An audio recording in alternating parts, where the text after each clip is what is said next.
Na capacitação tecnológica em integração lavoura, pecuária, floresta, vamos falar de eucalipto. Nossos técnicos mostram resultados de plantações em 2 propriedades no bioma Cerrado. Confira.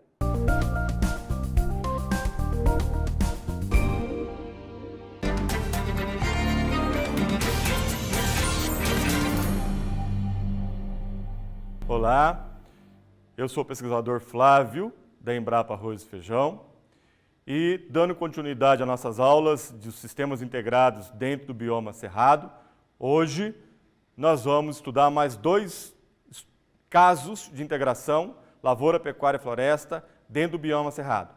Bom, quando a gente compara esses resultados nos 3 primeiros anos, fica claro que a configuração de eucaliptos na linha simples parece ser economicamente mais interessante do que linha dupla ou linha tripla, né? E, de qualquer forma, os sistemas integrados apresentaram valores econômicos melhores e maiores do que o sistema solteiro. E isso ficou claro nesses primeiros 3 anos. Só que o tempo é muito curto. 3 anos é pouco tempo para você concluir alguma coisa da viabilidade econômica nesse sistema, né? Esse é um primeiro indicativo apenas. Por exemplo, e aqui vem uma discussão interessante. Evidentemente que nós não vamos utilizar 100% daquele eucalipto para lenha como a gente fez essa análise econômica. Na verdade, o objetivo maior do sistema é trabalhar aquele eucalipto para serraria, né? Depois da serraria, nós vamos utilizar ele, que não dá para serraria, nós vamos utilizar ele para morões e lascas tratadas. Por quê?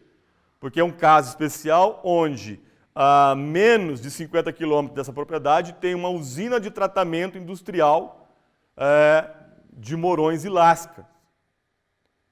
Então, nesse caso, é um nicho de mercado bastante interessante que o parceiro, que o produtor está usando, né?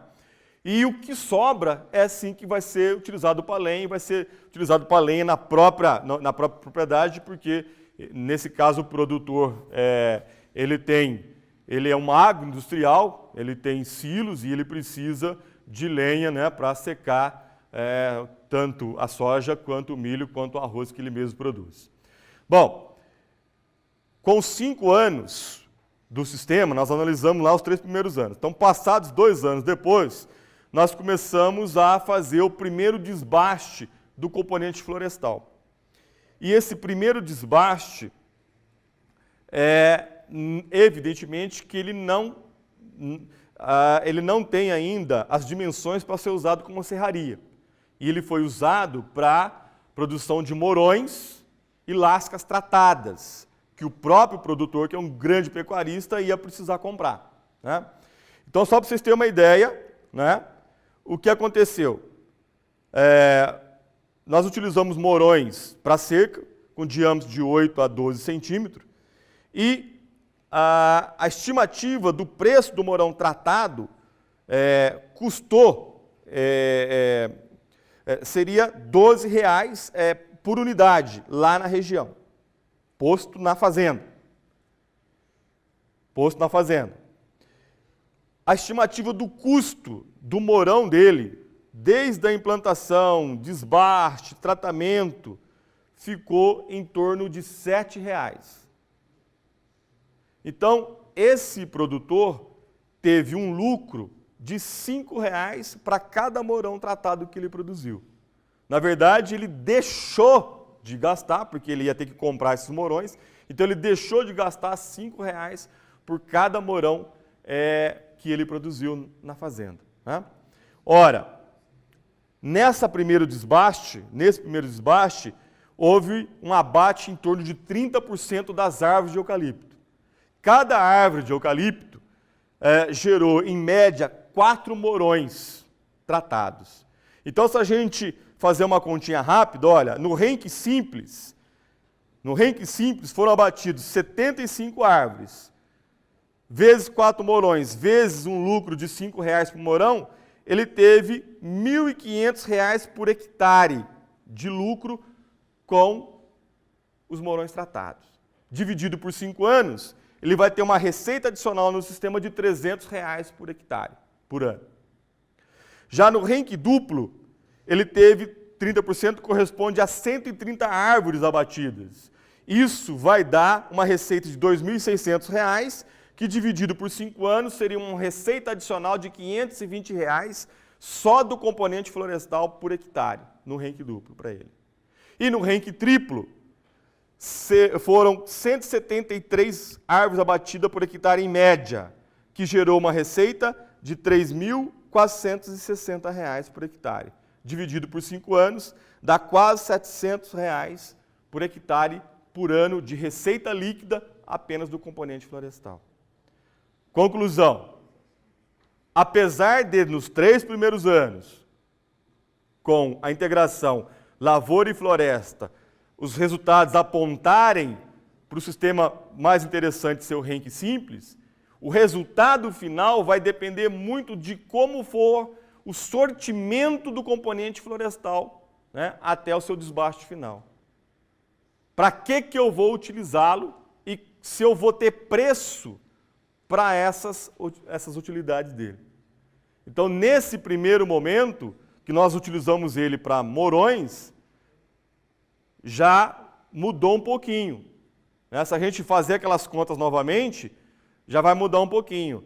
Já o componente, o sistema que tem linhas duplas e linhas triplas, já está com uma receita bastante interessante. Agora imagine o que pode acontecer quando nós abatermos essas árvores com 12, 13 anos para a serraria. Se tiver mercado para a serraria e se o mercado for bom, então toda aquela avaliação inicial pode estar diferente, né, do que inicialmente ocorreu. Então nós temos que aguardar então até o final do abate final da espécie do componente florestal para a gente ter essa decisão, para a gente chegar à conclusão qual dessas configurações tem que dá maior retorno econômico para o produtor.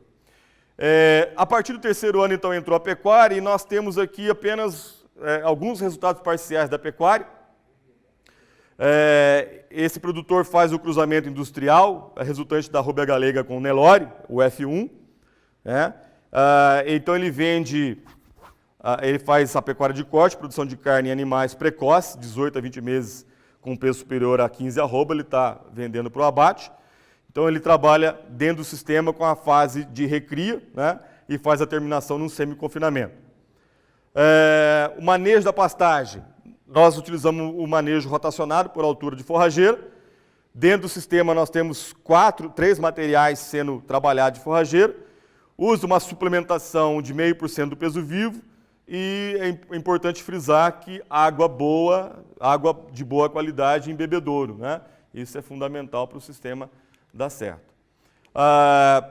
Então, num dos lotes, esse é o 3º lote de 103 animais, com uma área efetiva de pastagem de 28 hectares, descontando as áreas do componente florestal, nós tivemos uma taxa de flotação média de 3,7 animais por hectare.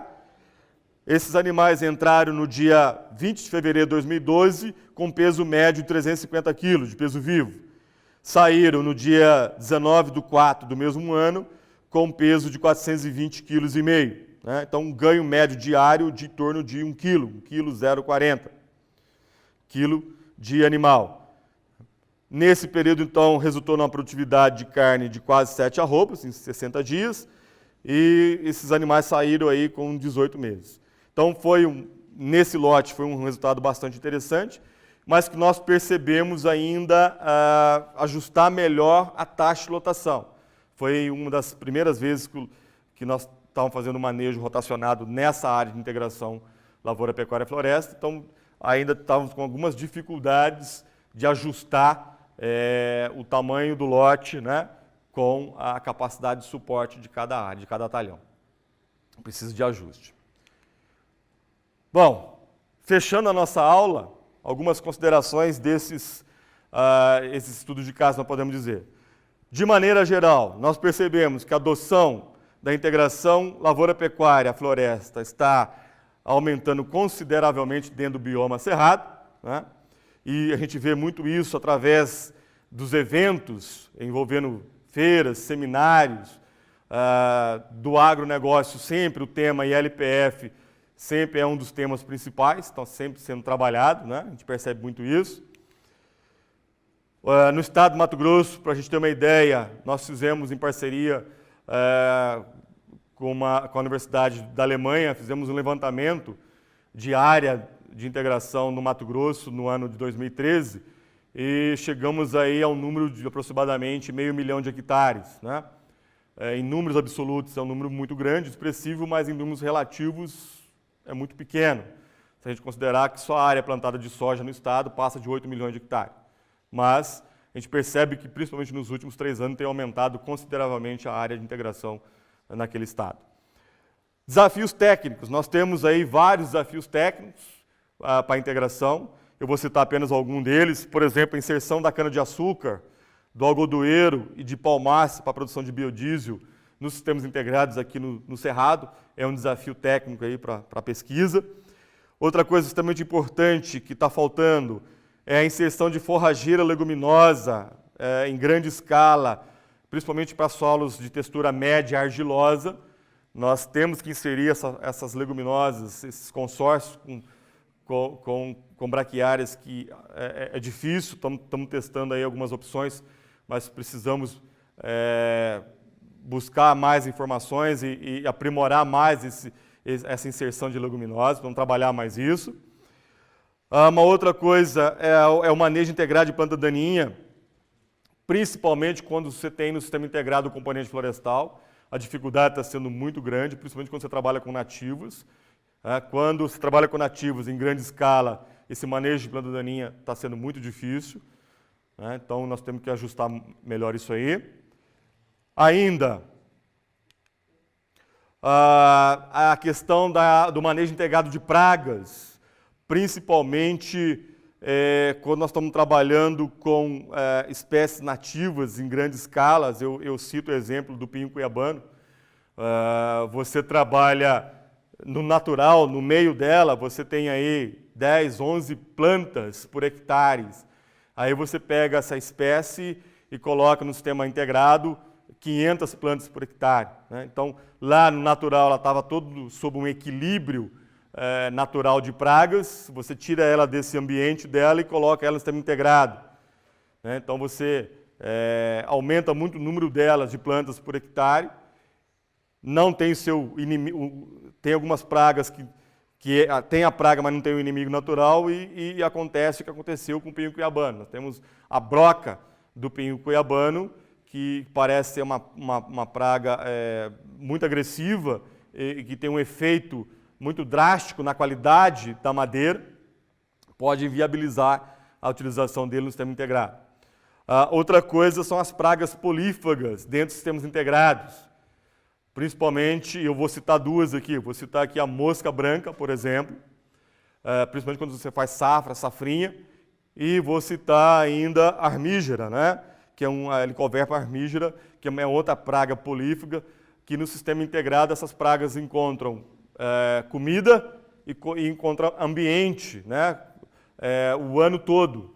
Então isso passa a ser um problema bastante desafiador para quem trabalha com o sistema integrado. E um outro desafio muito grande que nós temos é trabalhar com sistemas integrados no bioma cerrado, visando a agricultura familiar. Existe uma lacuna muito grande que nós temos que buscar sistemas, né, adequados a essa fatia de mercado de produtores que é muito grande aqui dentro do Centro-Oeste. E temos ainda, gente, os desafios gerenciais, que nós, depois de 10 anos trabalhando em integração, nós começamos a observar nas propriedades que trabalham com o sistema, esses desafios gerenciais. Essa questão de você gerenciar um sistema integrado, de dividir e cobrar responsabilidades, de administrar conflitos entre os setores, a gente observa muito isso, né? Principalmente com a escassez de mão de obra. Então você tem lá um gerente de pecuária brigando pelo mesmo peão que trabalha na lavoura, que também trabalha às vezes na silvicultura. Então isso cria conflitos que precisam ser muito bem administrados, gerenciados para o proprietário. A gente sempre recomenda ter um gerente da fazenda, um superior, né, a todos os demais para resolver esse conflito e administrar isso, né? Não é fácil a gente trabalhar com um grupo multidisciplinar, né? Administrar egos é uma coisa complicada para o ser humano, mas tem que se trabalhar. E isso aplica-se nas propriedades que trabalham com sistemas integrados. Por fim, eu queria agradecer aos colegas parceiros pela sessão dos resultados aqui mostrados nessa apresentação. E a você que está me assistindo. Meu muito obrigado.